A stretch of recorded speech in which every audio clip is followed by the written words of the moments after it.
Hello guys, टिकटकमा background black राखेर तपाईले कसरी भिडियो बनाउन सक्नुहुन्छ यसको बारेमा तपाईलाई आज म सिकाउन गएको छु। साथीहरु, धेरै यस्तो टिकटकर छ जसले तपाईले ब्याकग्राउन्ड तपाईको ब्ल्याक राखेको हुन्छ र टिकटक बनाइरहेको छ। जस्तै त्यसले अहिले तपाई जुन हेर्दै हुनुहुन्छ मैले आफ्नो ब्याकग्राउन्ड ब्ल्याक राखेको छु र मैले भिडियो बनाइरहेको छु।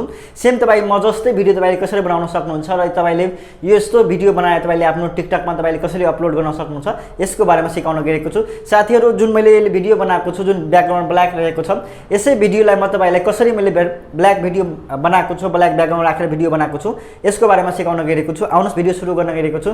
च्यानलमा नयाँ आउनुभएको च्यानललाई सब्स्क्राइब गर्नु होला। सब्स्क्राइब गर्नको साथसाथै बेल आइकन दबाउनु नभुल्नु। यस्तै किसिमको नयाँ नयाँ अपडेट र नयाँ नयाँ जानकारी तपाईले यस च्यानलमा पाउन सक्नुहुन्छ। आजको लागि धन्यवाद। आउनुस्। साथीहरु, ब्याकग्राउन्ड तपाईले ब्ल्याक राखेर भिडियो बनाउन चाहनुहुन्छ भने तपाईले एउटा एप्स आवश्यकता पर्छ। त्यो एप्सको नाम रहेको छ पावर डाइरेक्टर एप्स।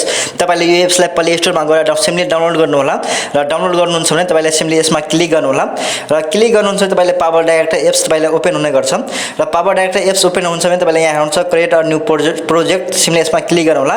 तपाईले 19/16 तपाईले यसमा बीचको तपाईले यसलाई क्लिक गर्नु होला।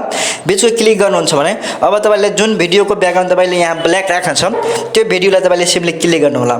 यहाँ हेर्न सक्नुहुन्छ म एउटा भिडियो यसमा म राख्न गएको छु।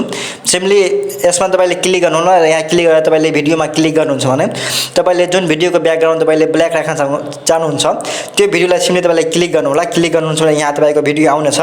यो भिडियोलाई सिम्पली तपाईले जुम गर्नु होला अलि र तपाईले जति जुम गर्नुहुन्छ त्यति साइजमा तपाईको भिडियो रहनेछ। अब यो भिडियोलाई मैले जुम गरेको छु। अब यो भिडियोको ब्याकग्राउन्ड तपाईले यहाँ ब्ल्याक राख्न छ भने तपाईले सिम्पली यसमा तपाईले भिडियोमा तपाईले यहाँ सिम्पली क्लिक गर्नु होला र यहाँ तपाईले क्लिक गर्नुहुन्छ भने यहाँ पेन्सिलको अप्सन आउने गर्छ। सिम्पली यसमा क्लिक गर्नु होला र यहाँ पेन्सिलको अप्सन आउँछ भने तपाईले यहाँ सिम्पली तपाईले यहाँ क्रोमा की लेखेको हुन्छ। यो क्रोमा कीलाई तपाईले क्लिक गर्नु होला। अब तपाईले क्रोमा क्लिक गरेपछि तपाईले यहाँ यो पेन्सिलले तपाईले यहाँ लगेर तपाईले छोड्नु होला र यहाँ छोड्नुहुन्छ भने सिम्पली तपाईले यसमा मिलाउनु होला। यसको ब्याकग्राउन्ड तपाईले हटाउनु पर्ने हुन्छ। सिम्पली कतिमा तपाईले राख्नुहुन्छ तपाईको ब्याकग्राउन्ड तपाईको हटेको छ सबैले यसलाई तपाईले मिलाउनु होला र म यसलाई मिलाइरहेको छु। सिम्पली तपाईले यसलाई सिम्पली यतिमा राख्नु होला र तपाईले यतिमा राख्नुहुन्छ भने तपाईको ब्याकग्राउन्ड तपाईको यहाँ हटिसक्ने हुन्छ र यसलाई तपाई चलाउनुहुन्छ भने तपाईको भिडियोको ब्याकग्राउन्ड तपाईको यहाँ ब्ल्याक आउनेछ र यो भिडियोलाई तपाईले सिम्पली सेभ गर्न चाहनुहुन्छ भने सेभ गर्न सक्नुहुन्छ। सेभ गर्नको लागि तपाईले यहाँ माथि यसमा क्लिक गर्नु होला र तपाईले यहाँ माथि यसमा तपाईले सिम्पली क्लिक गरेर तपाईले यो भिडियोलाई सेभमा क्लिक गर्नु होला। त्यसपछि तपाई अपलोड गर्नु होला। यो भिडियोलाई म सेभ गर्न गएको छु। यहाँ माथि यसमा सिम्पली क्लिक गरेको छु र सेभ गरिदिएको छु। यहाँ प्रोडक्टमा तपाईले सिम्पली क्लिक गर्नु होला। प्रोडक्टमा क्लिक गर्नुहुन्छ सेभ टु ग्यालरी एसडी कार्डमा तपाईले सिम्पली यसमा क्लिक गर्नु होला र यहाँ त्यसमा 1080 को अप्सन आउने गर्छ।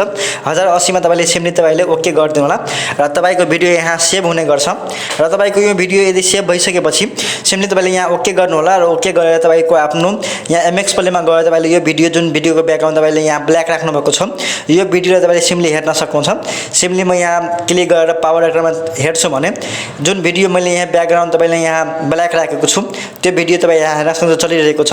यसरी तपाईको आफ्नो भिडियोको ब्याकग्राउन्ड तपाईले ब्ल्याक राखेर भिडियो बनाउन सक्नुहुन्छ र तपाईले यस भिडियोलाई तपाईले टिकटकहरुमा अपलोड गर्न सक्नुहुन्छ। साथीहरु, सानो जानकारी रहेको थियो। तपाईले जानकारी मैले अपडेट गराइसकेको छु। भिडियो राम्रो लागेको छ लाइक गर्नु होला, च्यानललाई कमेन्ट गर्नु होला, सब्स्क्राइब गर्न नभुल्नु होला।